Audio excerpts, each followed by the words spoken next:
Deus está aqui, aleluia, tão certo como o ar que eu respiro, tão certo como a manhã que se levanta, tão certo como eu te falo e podes me ouvir. Deus está aqui, irmãos. A presença de Deus é palpável nesse lugar. E eu tenho uma convicção no meu coração que você não vai sair daqui hoje, que eu não vou sair daqui hoje mesmo. E nem a mesma. Existe uma paz que excede todo o entendimento. Aleluia. Pairando nesse lugar. A paz de Deus vai inundar o teu coração nessa noite. Em nome de Jesus. Irmãos, eu quero começar o texto. Na verdade, eu quero apenas compartilhar. Não vou ter muitos textos para ler, mas eu quero apenas compartilhar informações que Deus tem tratado a minha vida nesses últimos 20 dias. Eu quero compartilhar com os irmãos aquilo que Deus tem ministrado a mim no decorrer desse período. E o Espírito de Deus tem me ensinado a batalhar, a guerrear em determinadas áreas e a entender mais sobre o reino espiritual. Domingo passado, se eu não me engano, sem ser nesse no outro, eu tive a oportunidade de estar aqui e eu comentei brevemente com os irmãos em relação ao profeta Elias. Eu disse para os irmãos quantas coisas grandiosas o profeta Elias pôde fazer nessa terra, pela glória, poder e a graça de Deus.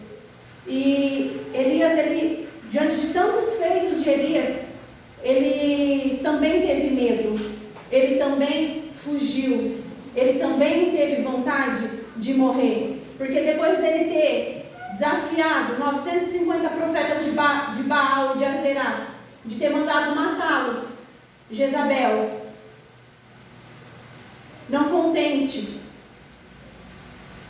mandou que perseguissem Elias, mandou que matasse Elias, furiosa, mandou que matasse Elias. Elias teve medo, Elias teve vontade de morrer, e Elias fugiu. Irmãos, tem dia que o negócio está osso, tem dia que o chicote estrala no nosso lombo, tem dia que o diabo ele funga no nosso cangote tentando nos tragar, tem dia que é um dia que você fala, não está sendo fácil, eu não vejo a hora de dar o horário de eu ir dormir, porque eu não aguento mais esse dia, eu não aguento mais essa semana, eu não aguento mais esse mês, eu não aguento mais essa situação. Tem um louvor muito conhecido que fala assim, tem dias que o dia acorda estranho e a angústia bate e não tem tamanho, dá vontade de chorar, acalma, insista, se anima, são dias para lutar, é dias de guerra. Em dias de guerra não mostre ao inimigo a tua fraqueza, mostre a ele quem está contigo na peleja e acalma, insista, se anima, são dias para lutar. É dias de guerra, irmãos. Aquele dia que você acordou, aquela semana que está ruim, aquele mês que está péssimo, é dia de guerra, é dia de batalha, não é dia de retroceder, não é dia de tomar decisão, não é dia de andar cambaleando, não é dia de escutar quem não tem que escutar. Não se deve ouvir qualquer um dias de guerra.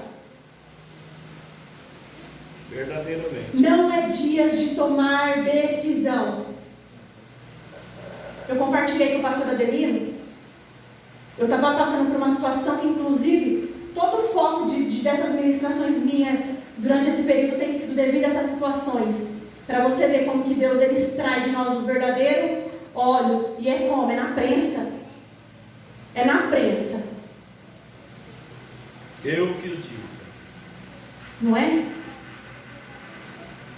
Eu estava conversando com o pastor Adelino e eu compartilhei algo que Deus me mostrou diante da situação. Porque eu falei, Senhor, me dá discernimento. Me dá percepção para mim entender o que está acontecendo espiritualmente. Porque humanamente eu estava entendendo tudo. Eu queria perceber espiritualmente o que estava acontecendo. Deus me deu uma visão. Compartilhei com o pastor Adelino. Eu vi uma rua cheia de copos debruçados. sabe, de boca para baixo. E eu estava no começo dessa rua e eu precisava passar, chegar ao final dessa rua, só que a rua estava cheia de copo. O ambiente estava todo nublado. Como que eu ia passar em cima de um monte de copo? Sabe qual foi o entendimento que Deus me deu? Que eu tinha que chegar do lado de lá. Porém, eu não tinha que escutar qualquer um. Eu não tinha que dar ouvidos para qualquer conselho. E eu tinha que estar atenta, não tomar decisão nenhuma, apenas observar, orar e buscar o Senhor para qual copo eu podia pisar para que ele não quebrasse e me machucasse. Dias de guerra, dias de luta, dias de guerras e dias de lutas. Não se toma decisões precipitadas. Não se compartilha a situação com qualquer pessoa. Elias fugiu. Nós temos uma grande tendência para fugir. Nós somos fujões. Determinadas situações que Deus permite na nossa vida para nos trazer crescimento, nós nos acovardamos, retrocedemos, voltamos para trás, entramos dentro de uma caverna e enterramos tudo que Deus tem nos dado. Enterramos ministérios, dons, talentos. Até a nossa obediência, a gente enterra. A gente pega uma bolsinha e põe aqui dentro do bolso aquilo que Deus tem nos dado. Enterram oportunidades, que às vezes Deus nos dá empregos tão bons e por conta da frustração eu vou pedir minhas contas. Coisas pequenas. Ah, mas eu não concordo com o que acontece na igreja. Eu também não concordo, não é mesmo, pastor Adelino? Nem eu concordo com muita coisa. Não concordo com várias coisas. Mas o Senhor não me chamou para auxiliar o pastor Adelino, que está debaixo da autoridade de Deus, porque ele é uma autoridade constituída por Deus. Não foi nem eu, nem você, nem o bispo, nem um político que colocou essa autoridade sobre ele, mas foi o Rei dos Reis. Foi o Senhor que constituiu a autoridade sobre a vida dele. Concordo? Não, com muitas coisas eu não concordo, mas o Senhor me chamou para ser braço para ele. Braço. Quando alguém está doente, ou está com alguma necessidade, ou está cirurgiado, alguma coisa, o que você faz? Você estende o braço, apoia em mim. Deus me chamou para ser braço. Deus me chamou para concordar com nada. Sabe o que Deus tem me chamado a atenção? Obediência. Eu não tenho que concordar, eu tenho que obedecer, porque discordar, nós discorda com várias coisas. Eu discordo com meu marido em várias coisas, e nem por isso eu saio comprando tudo que eu quero. Eu saio fazendo tudo que eu quero. No emprego, numa grande empresa, que você é funcionário, você concorda com tudo que o seu patrão delega sobre você? Claro que não. Quem concorda com tudo, a gente não é cabeça de bagre, não é verdade? Não temos que concordar, temos que obedecer. É obediência. Sabe por quê? Porque a obediência, ela gera resultados. E esses resultados são, tanto na nossa vida material, física, quanto no reino espiritual. Quanto mais você obedece, mais autoridade você tem. Glória a Deus. Louvado seja Deus. Quanto mais você obedece, mais discernimento você tem.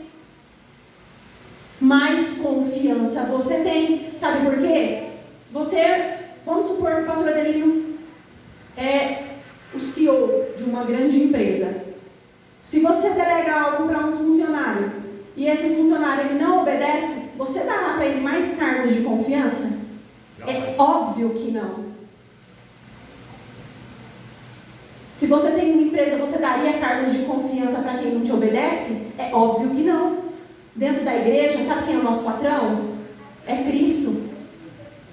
Tudo que eu fizer, seja para a honra e glória do Senhor. Tudo que eu fizer tem que ser como se fosse para Cristo. Se eu cuido de um departamento dentro da igreja, eu não cuido para o pastor Adelino, eu cuido para o Senhor. Ele é o meu patrão, a minha recompensa vem dele, o meu salário vem dele. Elias fugiu. Elias fugiu. Irmão, irmã, eu quero ser um despertador hoje aqui no teu ouvido. E eu quero dizer Na autoridade do nome de Jesus. Para de fugir. Sai de dentro dessa caverna. Aí não é o teu lugar. Para de fugir. Fugir é cansativo. Fugir é exaustivo. E eu falo isso por experiência própria.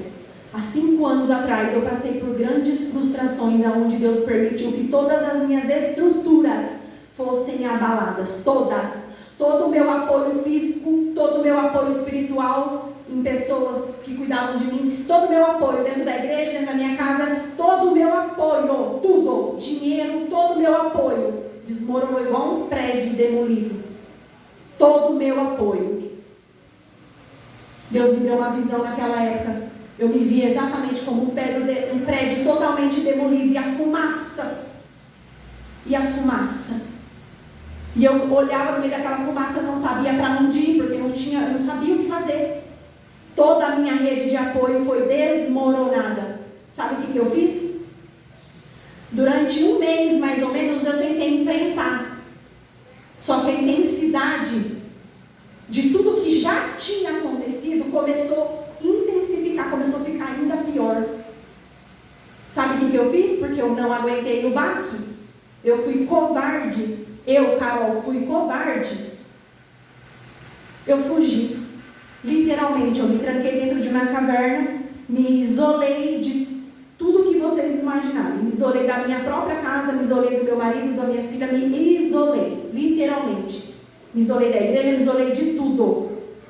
Eu tocava teclado no ministério que eu participava.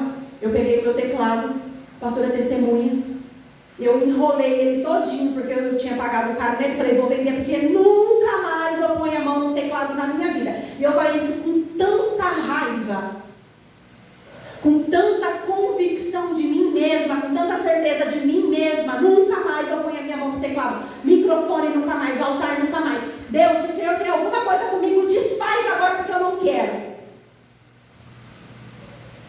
Eu não quero. Essa foi a minha oração, gritando desse jeito dentro do meu quarto. Eu peguei o meu teclado, peguei um lençol de cama king, enrolei todinho, enrolei, não satisfeito, olhei pra cara dele e falei, você ainda não tá enrolado. Peguei plástico filme, enrolei. Ficou dessa grossura assim o negócio que eu enrolei em volta do meu teclado, coloquei ele atrás do meu guarda-roupa, porque eu não queria olhar para aquilo ali. Fugi. Era dias de guerra e eu fugi. Tive sérias consequências, irmãos, porque Deus, Ele não te obriga a nada. Só que você também não desfruta daquilo que Ele tem para te dar. Porque vamos supor, ali está o que Ele tem para te dar. Você precisa caminhar por esse processo aqui para chegar naquilo que Deus tem para te dar. É satisfatório. A sua alma terá prazer. Não é só a bênção em si. É todo um conjunto. E às vezes o nosso falar não vai nos mandar para o inferno. Mas nós não vamos desfrutar de tudo aquilo na proporção e na intensidade e integridade de tudo aquilo que Deus tem para nos dar. A gente vive aquela vida mirrada. Sem contar aquele peso na sua alma, que você sabe que você não está onde você tinha que estar. Você sabe, lá no fundo da tua alma, você sabe que você não está onde você tinha que estar. É essa a minha sensação. Sabe qual era o meu refúgio? Um dos Netflix. Era meu refúgio. Se eu tivesse qualquer minuto, eu atendia minhas clientes, eu me trancava dentro do quarto, fechava a porta e assistia, porque quando eu estava assistindo, a minha mente divagueia. Então, minha mente, ela sai de tudo aquilo que eu estou pensando e me distrai. Eu comecei a me distrair. Passou 1 ano, passou 2 anos, e a minha alma gritava dentro de mim pela presença de Deus. A minha alma gritava dentro de mim. Eu tinha uma decepção comigo mesma dentro de mim, porque eu sabia que eu não estava onde Deus me chamou para estar. Podia viver assim até o resto da minha vida? Aquilo que Deus Deus te dá, irmão, você não é obrigado realmente a fazer. Mas você vai viver uma vida incompleta. É incompleto. Você sente que falta algo. Você sente que você não está. Sabe? A minha alma começou a ficar cada vez mais sedenta. Eu comecei a entrar em estado de desespero. A minha alma se desesperou dentro de mim. Devido à minha alma estar totalmente frustrada, ferida, acabada, dilacerada, o meu começou a externar no meu corpo. Eu comecei a ter crises fortíssimas de ansiedade. E uma dessas crises, o meu lado esquerdo inteirinho paralisou. A minha mão atrofiou, minha boca puxou, meu olho fechou, o meu lado esquerdo todinho. Porque meu corpo estava externando a bagunça que estava dentro de mim.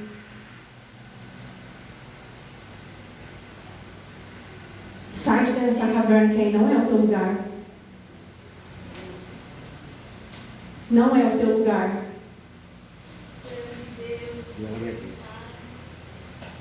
Quando a gente está nesses períodos, malemar a gente ora. Porque a gente chega a luta, a gente está bem. Se a luta nos derruba, a gente começa a fazer, sabe o quê? Regredir. Toda vez que eu regrido, dá uma hora que eu orava, eu pulo para 30 minutos, de 30 minutos eu pulo para 15, até chegar uma hora que eu só... Ai, Deus, não oro mais. Eu fico só assim, ó. Ai, essa luta, só me lamento.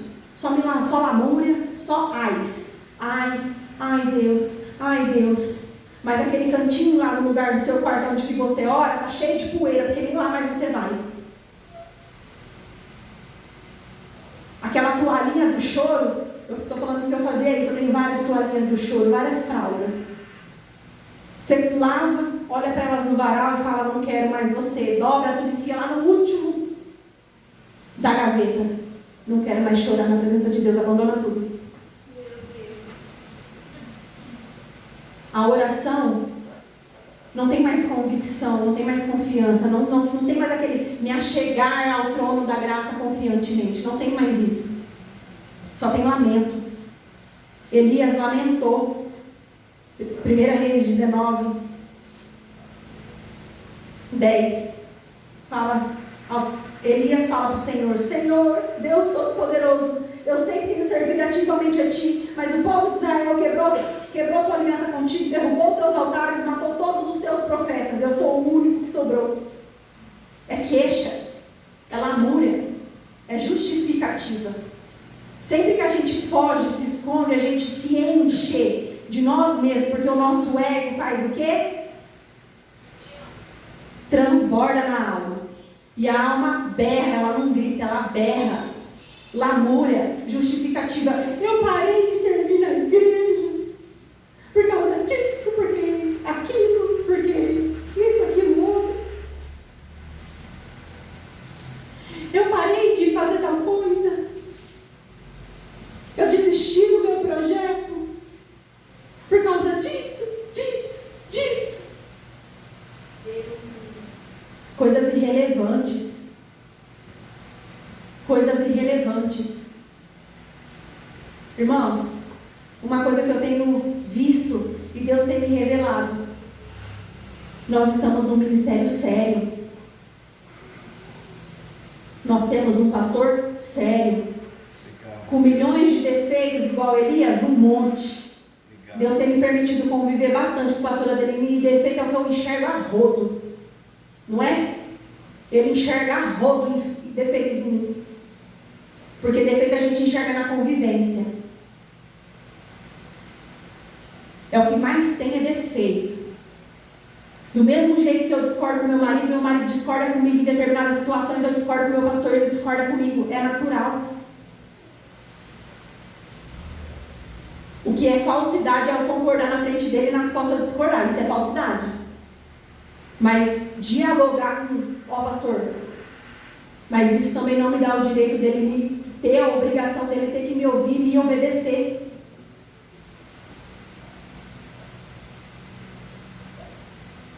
Eu não gosto muito de falar sobre isso, mas eu quero compartilhar algo com os irmãos. A pastora Adelino sabe também. Mas Deus tem me dado, eu não sei se é um dom, não sei se é uma graça. Deus tem me dado esse discernimento quando eu oro por alguém. Deus, Ele me mostra como a pessoa está. Se ela anda em luz ou anda em escuridão. Eu consigo enxergar cômodos dentro da alma das pessoas. Consigo enxergar lugares onde tem coisa dentro das pessoas. E as informações são tão ricas de detalhes que eu tenho percepção de todo o ambiente ao redor. Se está sol, se está noite, se está sujo, se está limpo, o que tem dentro. E inclusive até numa determinada situação que aconteceu, que o pastor Adelino estava envolvido no rolê, tá? E eu precisava julgar essa situação. E foi quando Deus me deu a revelação da rua de Copos. E eu fiquei assim, entre o que Deus estava me mostrando, o que eu ouvia do pastor Adelino, o que eu ouvia de terceiros e o que eu ouvia de mim mesmo. A minha cabeça estava uma salada. E eu falava, Senhor, me dá percepção. E eu me lembrei das vezes que eu impus as mãos para orar no pastor e comparando com terceira pessoa. E foi a minha base de julgamento para conseguir julgar com discernimento e justiça o que estava certo e o que estava errado. Porque eu precisava de um julgamento de caráter, não precisava de um julgamento de defeitos, de falhas. Eu precisava de um julgamento de caráter. Porque eu, Carol, sou uma pessoa que eu valorizo muito o caráter das pessoas e é o que eu mais observo, é caráter. Porque falhas e defeitos todos nós temos, mas o caráter é definido pelo quanto você deixou Cristo entrar em você, o quanto a luz entrou. Porque quanto mais Jesus entra, mais o teu caráter é moldado, é forjado, é transformado. Glória a Deus. E nas vezes que eu orei pelo pastor Adelino, Deus me permitiu enxergar clareza. Apenas 2 pessoas durante toda a minha vida, Deus me permitiu enxergar claro. Eu já orei por milhares de pessoas. Milhares não, minto, irmão, deixa eu corrigir. Por dezenas, centenas de pessoas. E Deus, e o pastor Adelino e uma segunda pessoa, que eu vou falar que é a pastora Heloísa, foram as únicas pessoas que eu impus as minhas mãos e eu enxerguei toda a clareza. Um dia muito claro. Até quando Deus me deu outras revelações sobre o pastor Adelino, ele estava sempre, mesmo que seja situações contrárias sobre a vida dele, situações que o inimigo lançava para destruir o caminho dele, o ambiente estava sempre claro. Nós, voltando ao assunto do que eu estava dizendo, nós estamos em um ministério sério, com um pastor sério. Quando eu avaliei dessa forma, julguei aquela situação, eu senti muralhas caindo ao meu redor. Aleluia. A trama de Satanás foi desfeita, porque Deus me permitiu julgar justamente aquela situação, através do caráter da pessoa. Glória a Deus, Pai.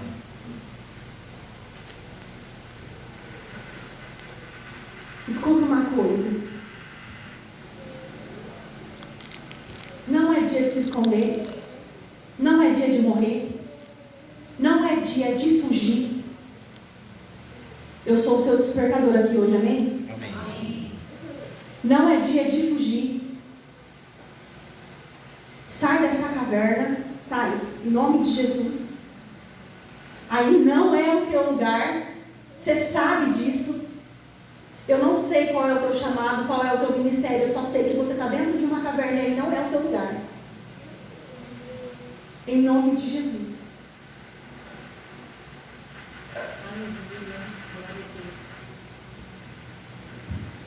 Irmãos, nós vivemos uma guerra espiritual. Porque o guerrear natural, físico, é um contra os outros. Uns contra os outros. Isso é uma guerra física. É nação contra nação, é filho contra pai, mãe contra filho, irmãos contra irmãos. Isso é uma guerra física.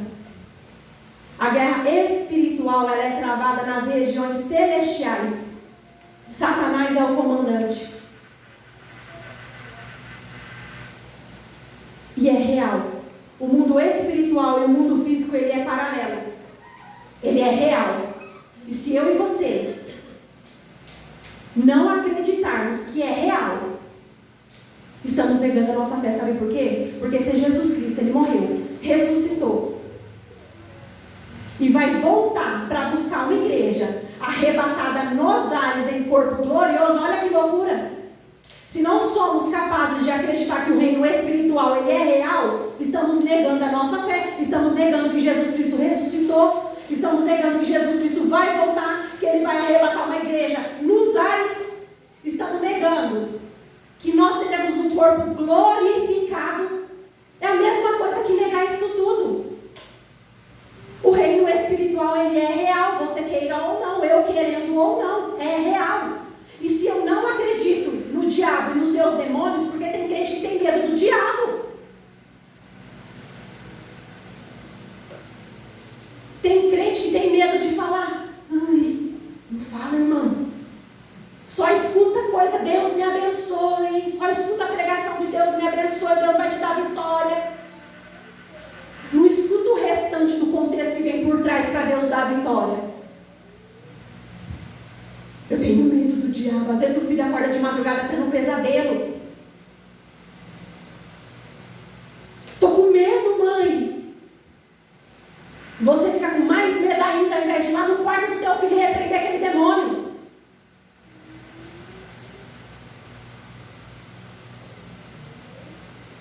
O inferno é real, assim como o céu é real. Porque não tem como acreditarmos que existe um céu e que vamos para o céu sem acreditar que existe também o inferno. Satanás e seus demônios, eles estão nessa terra para matar, roubar, destruir. Destruir quem? Destruir quem, igreja? Existe uma guerra sendo travada. E essa guerra ela é espiritual. Espiritual. Numa guerra, toda guerra ela é travada em um território. Se por acaso você está travando uma guerra dentro da tua casa, é um território. Se por acaso existe uma guerra sendo travada entre nações, é um território. Entre cidades, é um território. Numa empresa, é um território. Toda guerra é travada em um território. Toda guerra ela é travada entre uma pessoa e um adversário. Entre mim e um opositor. Entre mim e Satanás. Porque ele é o meu adversário, não é o meu marido. Ele é o meu opositor, não é os meus filhos, não é o meu patrão, não é o meu pastor, não é o meu líder. Satanás é o meu opositor. A minha luta é contra ele.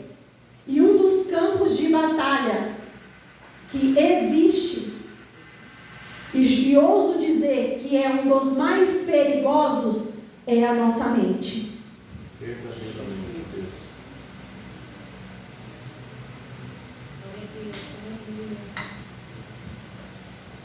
Não demorar.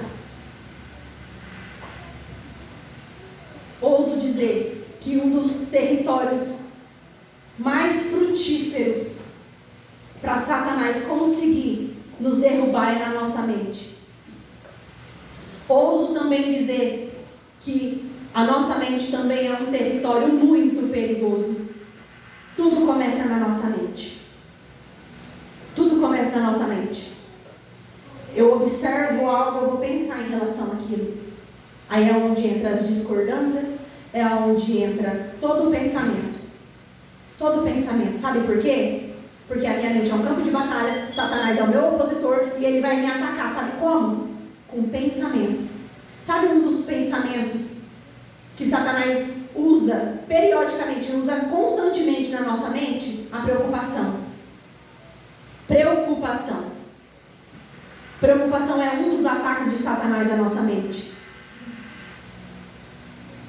A preocupação, ela sempre vem com seus amiguinhos, não tem? Ela nunca vai sozinha. Vem com a tristeza, vem com o sentimento de rejeição, vem com a ansiedade, vem com a angústia. Como a preocupação nos angustia, nos deprime, nos deixa cabisbaixo. E vamos diminuindo, diminuindo. Inquietação, não é? De um lado para o outro, arrancando os cabelos da cabeça, comendo todas as unhas da não come do pé, porque olha lá que você não come do pé.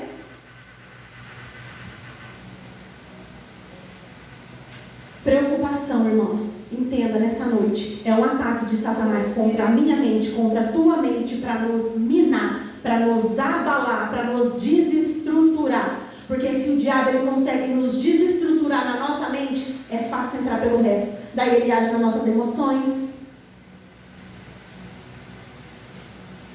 Daí um pouco está tomando meu corpo. Você já teve aquele ataque de fúria que você fala, meu Deus, eu não sei, eu não queria ter feito aquilo. Tomou teu corpo. Tudo começou na tua mente. Em Filipenses 4,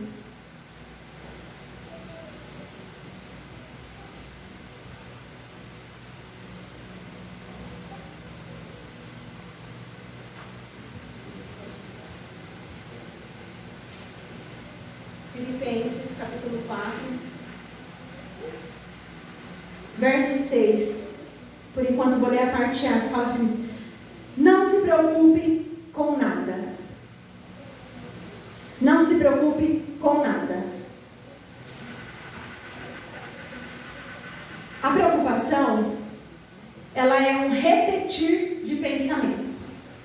Você está com uma situação, você acorda pensando naquela situação, você almoça pensando naquela situação, você vai trabalhar pensando naquela situação, você volta do trabalho pensando naquela situação, você dirige pensando naquela situação, você vai para casa, faz a janta pensando na situação, você lava, tudo durante o seu dia você faz pensando naquela situação. É um looping repetitivo.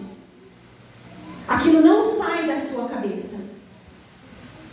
Aquilo fica mordendo o teu cérebro.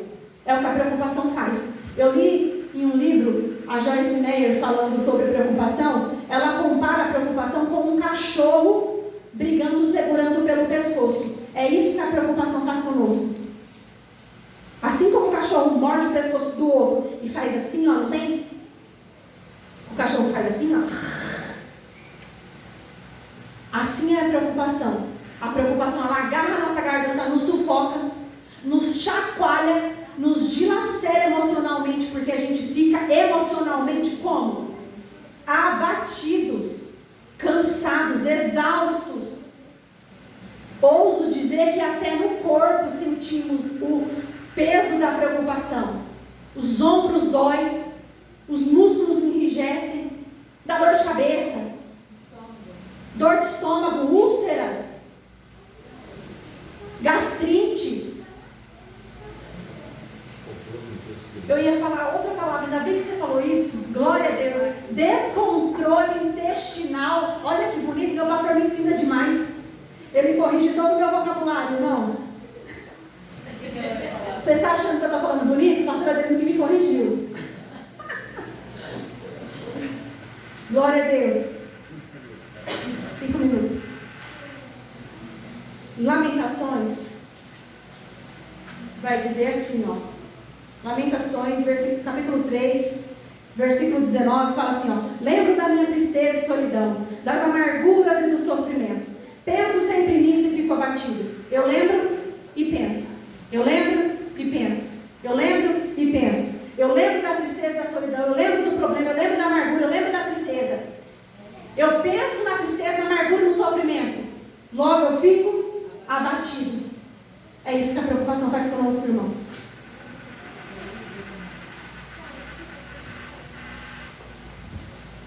Não se preocupem com nada. Filipenses 4, 3, 6. Mas em todas as orações peçam a Deus o que vocês precisam e orem, sempre com o coração agradecido, e a paz de Deus, que ninguém consegue entender, guardará o coração e a mente de vocês, pois vocês estão unidos com Cristo Jesus. Sabe qual que é a solução? É você ir lá para o teu canto. Não é você orar no trânsito, não. Porque orar no trânsito é a comunhão que você tem com o Espírito Santo. Orar lavando a louça é a comunhão que você tem com o Espírito Santo. Orar limpando a casa é a comunhão que você tem com o Espírito Santo. O se trancar no quarto é a intimidade que você tem com o Pai.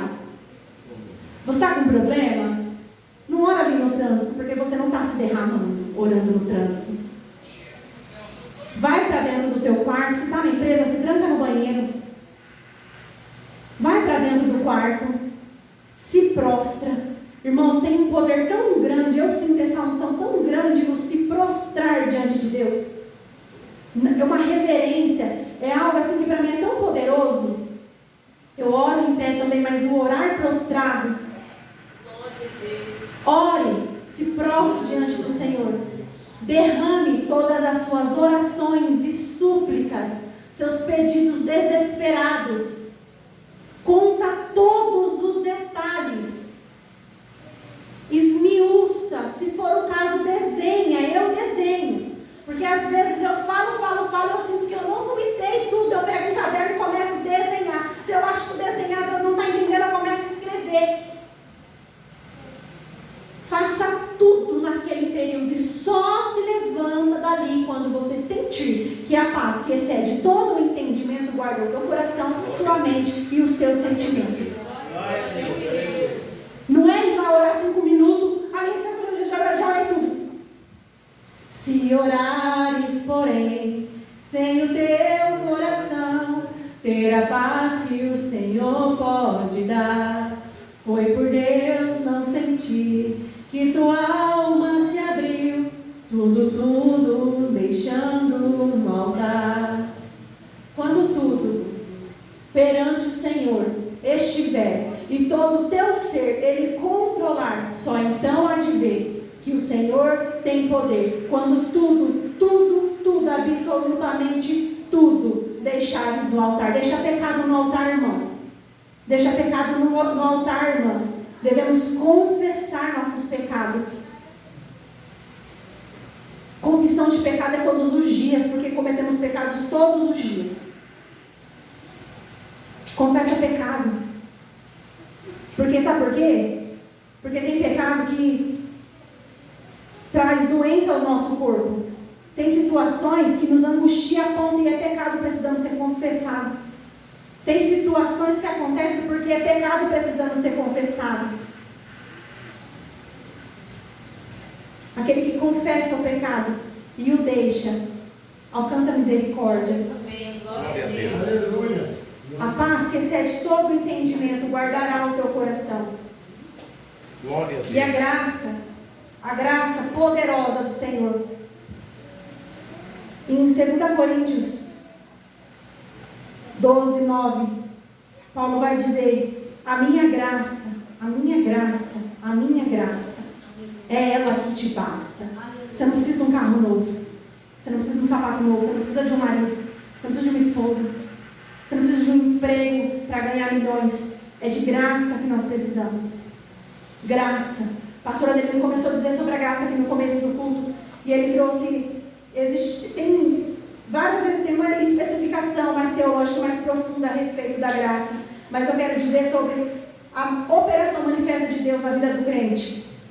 A graça em forma da ajuda de Deus, a graça na forma de auxílio de Deus para o crente. É a graça que me ajuda, é a graça que me faz vencer. Lembra das vezes que você achou que você não ia conseguir, mas conseguiu? Foi a graça. Lembra das vezes que você achou que ia cair, mas não caiu? Foi a graça. Lembra das vezes que você quis morrer e não morreu? Foi a graça. Glória a Deus. Todas as vezes que você achou que não ia dar, que eu achei que não ia dar, que nós achamos que não ia dar, Deus sabe por quê? Foi a graça. É a graça que nos sustém. Aleluia. Obrigado. É graça.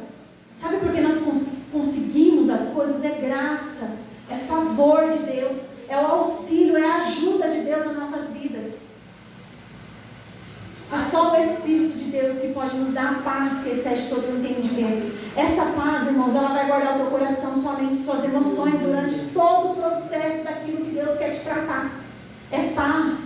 Sabe aquele negócio que eu estou passando pela prova do glória a Deus? É paz que excede todo o entendimento. É graça que ajuda. A graça é o braço estendido do Senhor que apoia em mim, que você vai conseguir. Sem mim nada podeis fazer. Não tem como fazermos nada sem o Senhor.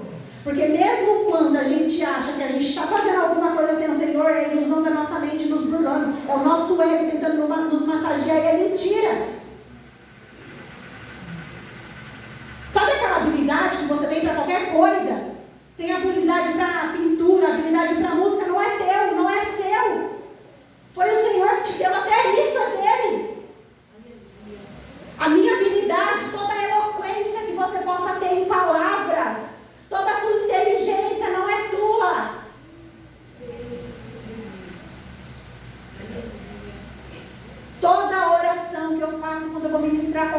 coisa, sempre quando eu vou fazer qualquer coisa, eu falo, Senhor, eu entrego a Ti toda a minha inteligência não é minha. A minha capacidade intelectual de aprender não é minha. E mesmo que fosse, Senhor, eu te entrego.